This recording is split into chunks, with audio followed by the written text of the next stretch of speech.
Et on rappelle que dans cette histoire-là, il y a eu un autre suicidé en prison et qui s'appelle Jean-Luc Brunel, un Français, agent de mannequin, qui s'est pendu en 2022. Et il était associé à Epstein, il était pourvoyeur de jeunes filles pour Oui, Epstein. il dirigeait l'agence Karine Model dans les années 80. C'était une des agences les plus en vue de Paris. Il avait une réputation épouvantable, je peux vous dire, où il parlait des jeunes filles en disant « Moi, ce métier-là, c'est comme aller à la pâtisserie, je choisis tous les gâteaux qui me plaisent », dans le texte.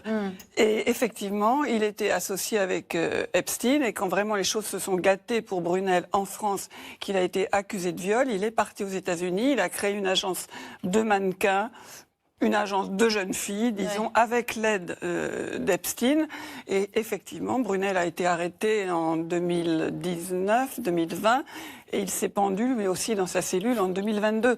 Donc c'est vrai que ça alimente forcément les soupçons. On peut dire d'un côté des hommes très gâtés qui se retrouvent dans 9 mètres carrés pour le restant de leur jour, ils peuvent avoir une crise de désespoir.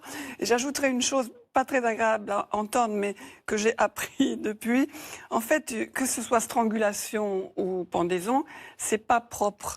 Ce qu'on entendait du médecin légiste, les cartilages éclatés, les vertèbres cervicales sous le poids qui sont endommagées, ça me donne pas la preuve de comment ça s'est passé, mais c'est vrai que c'est vraiment pas quelque chose de propre, une pendaison.